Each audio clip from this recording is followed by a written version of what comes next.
नमस्कार. हां, निसर्गाच्या सानिध्यात किती छान वाटतं नाही. असाच नैसर्गिकरित्या आपल्या आयुष्यात पैसा येत राहिला तर किती बरं वाटेल. खरं पाहता प्रत्येकाला असंच वाटतं नाही की आपलं आयुष्य नैसर्गिक, सहज आणि सोपं व्हावं. निसर्ग किती सरळ, सहज आणि सोपा आहे. आता त्याची तुम्ही दुखरी बाजूच बघितलीत आणि फक्त सुनामी आणि मोठ्या मोठ्या लाटाच आठवल्यात तर मात्र गोष्ट वेगळी आहे. परंतु खरं पाहता निसर्ग किती सुंदर, सहज आणि किती सोपा आहे. आणि अशाच पद्धतीने आपलं आयुष्य पण व्हावं अशी आपली प्रत्येकाची इच्छा नसते का? आणि पैसा देखील आपल्या आयुष्यात असाच सहज, सोप्या आणि अगदी सिंपल पद्धतीने यावा असं मनोमन आपल्याला वाटत नसतं का? तरीसुद्धा कुठेतरी माशी शिंकते, तरीसुद्धा कुठेतरी पाल चुकचुकतच असते. आणि बऱ्याच वेळेला आपल्याला असे अनुभव येतात की अतिशय कष्टाने आणि अतिशय घासाघीस करून, मेहनत करूनच आपण आपल्या गोष्टी प्राप्त करतोय, पैसा प्राप्त करतोय. कितीतरी वेळा असं वाटतं इतका पैसा मिळाला आहे, इतकी सुखप्राप्ती झाली आहे, तरी पण समाधान नाही आहे. का बरं समाधान नाही आहे? आपल्या आजूबाजूला आपण सहज पाहिलं तर बघा, इतकी झाडं, पानं, फुलं, वेली कसं सहजपणे एकमेकाला बांधून असतात. त्यांना स्वतःच्या अस्तित्वाचं समाधान आहे असं वाटतं. वाऱ्याच्या प्रत्येक झोकाबरोबर ते किती आनंदाने डौलतायत असं वाटतं. आणि कितीतरी निसर्गाला त्यांनी वाहून घेतलंय असं आपल्याला समजतं. साधं उदाहरण घ्या, हे झाड इथे आहे, शेजारी त्याच्या अजून एक झाड आहे. शेजारी शेजारी असून सुद्धा त्या झाडांच्या फांद्या कधी एकमेकात गुंतत नाहीत. कारण की त्या दोन्ही झाडांना हे माहिती असतं की इथे ह्याचं लिमिट आहे आणि मी त्याच्या लिमिटमध्ये नाही जाणार. हे डिसिप्लिन ते स्वतः देखील प्रत्येक क्षणी सांभाळत असतात. परंतु आपले आयुष्य बघा, आपल्या घराचा बुंदा जरी आपल्या घरात असला तरी आपल्या फांद्या बऱ्याच वेळा इतरांच्या घरांमध्ये पसरलेल्या असतात. माझं सबंध लक्ष माझ्या आयुष्यामध्ये काय चाललं आहे याहीपेक्षा इतरांच्या आयुष्यात काय काय चाललेलं आहे हे समजून घेण्यामध्ये, जाणून घेण्यामध्ये, त्याचं चरविचरवण करण्यामध्ये मी बराच वेळ घालवत असतो. असं आपल्याला सहज जाणवेल की आपल्या कितीतरी फांद्या अशा अनेक ठिकाणी गुंतलेल्या आहेत. असं असताना आपण खऱ्या अर्थाने सहज आणि सोपे कसे काय होऊ शकू? जगामध्ये इतके शोध लागत असतात, इतक्या नवनवीन गोष्टी निर्माण होत असतात, वेगवेगळी गॅजेट्स, वेगवेगळी फिलॉसॉफी, वेगवेगळी थेरम्स. आणि ह्या सगळ्याचा खऱ्या अर्थाने कशासाठी उपयोग व्हावा तर आपलं आयुष्य अधिकाधिक सोपं आणि सहज कसं होता येईल. परंतु होतं मात्र बऱ्याच वेळा उलटं. इतके सगळ्या गोष्टी नवीन नवीन निघत असताना सुद्धा आपल्याला असं जाणवेल की आपलं आयुष्य मात्र जास्तीत जास्त कॉम्प्लेक्स आणि कॉम्प्लिकेट होत चाललं आहे. एखादी गोष्ट सहज मिळावी म्हणून आपण वापरत असलेल्या गोष्टींमुळे होतंय उलटंच. आपलं आयुष्य जास्त अवघड आणि रॅट रेस होत चाललं आहे. पूर्वी मी लहान असताना मला आठवतं आहे, एकच दूरदर्शन होतं, एकच आकाशवाणी होती. परंतु तरीसुद्धा मजा मात्र अनलिमिटेड असायची. कुठेही मजा कमी आहे असं वाटायचं नाही. आज इथली शेकडो हजारो चॅनल्स आहेत, इतके तरी FM चॅनल्स आहेत, तरीसुद्धा एंटरटेनमेंट मात्र अतिशय लिमिटेड आहे असंच वाटतंय. काय कारण असावं? खरं पाहता याचं कारण एका अर्थाने असं सांगता येईल की आपण जगामध्ये जास्तीत जास्त बहिर्मुख होत चाललो आहे, परंतु अंतर्मुख होण्यासाठी आपण म्हणावा तितका प्रयत्न करत नाही आहोत. अंतर्मुख होऊन आपलं अस्तित्व कसं आहे, आपण कसे आहोत, ही गोष्ट जाणून घेण्यासाठी आपण म्हणावे तसे प्रयत्न करत नाही आहोत. साधी गोष्ट आहे, निसर्गाने एका छोट्याशा बीमध्ये अख्खा झाडाचा प्रोग्राम लिहून पाठवलेला असतो की हे झाड कसं असेल, किती मोठं होईल, त्याचा बुंदा किती जाड असेल, त्याला किती फांद्या असतील, किती फळं येतील, वगैरे वगैरे वगैरे. एका छोट्याशा सीडमध्ये एवढा अख्खा ब्ल्यूप्रिंट प्रोग्राम उपलब्ध असतो. तसंच आपल्या बाबतीत नसेल का? परंतु ते आहे की नाही याचा प्रयत्न मात्र आपण करत नाही. स्पिरिच्युअलिझम या विषयाचा काथ्याकूट करत अनेक ठिकाणी अनेक चांगल्या आणि तत्सम वाईटही अशा गोष्टी बोलल्या जात असतात.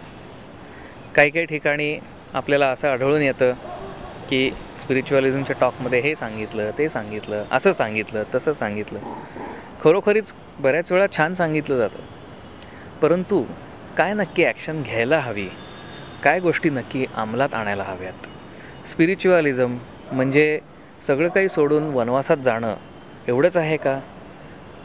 स्पिरिच्युअलिझम म्हणजे आपल्याकडे असलेल्या सर्व चांगल्या आणि सुखकारक गोष्टींचा त्याग करणं असं आहे का?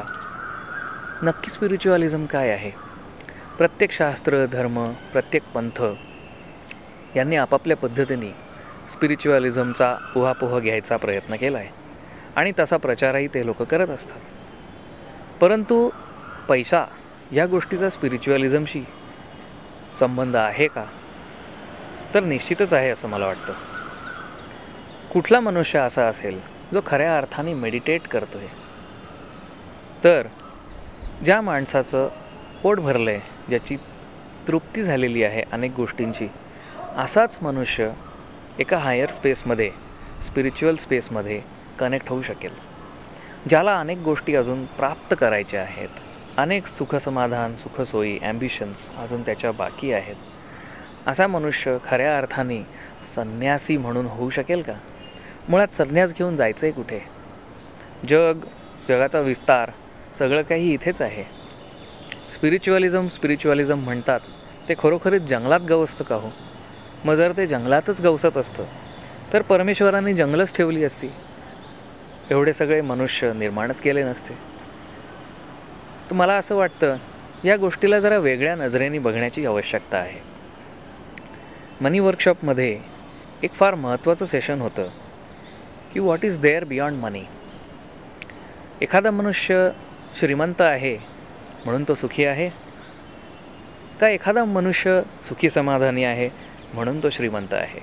हा एक अतिशय महत्त्वाचा मुद्दा मनी वर्कशॉपमध्ये खूप डीप लेवलला चर्चेला जातो.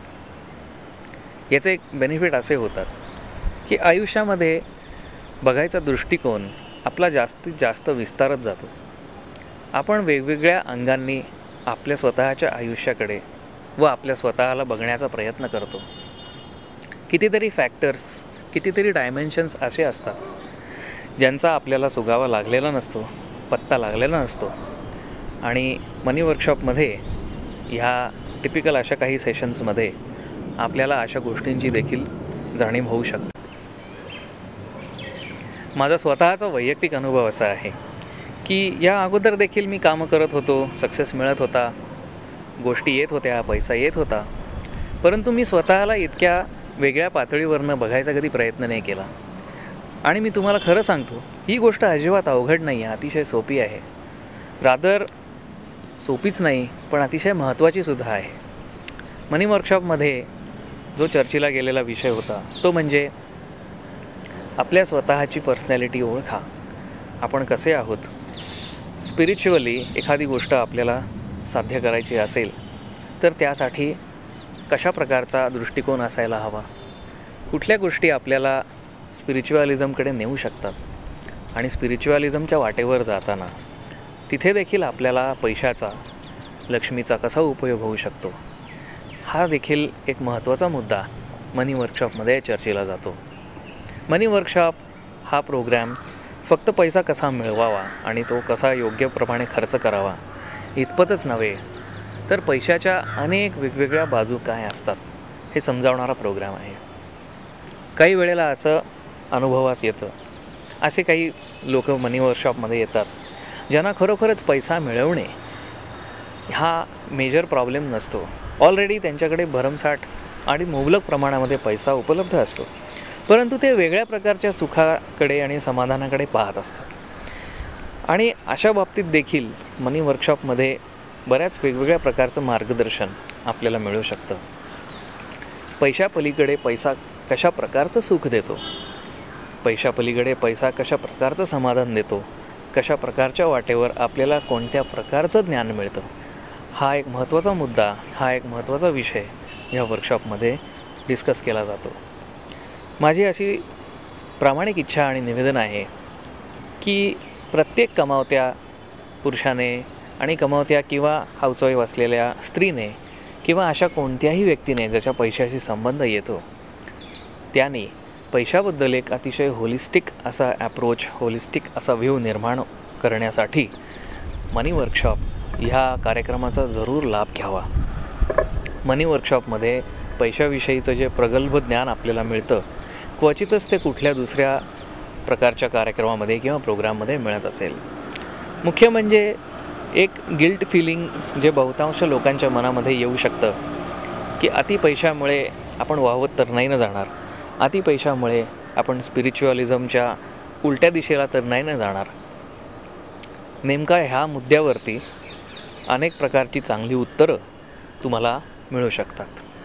तर माझं असं निवेदन आहे की कृपया मनी वर्कशॉप ह्या कार्यक्रमाचा आपण सर्वतोपरी लाभ घ्यावा.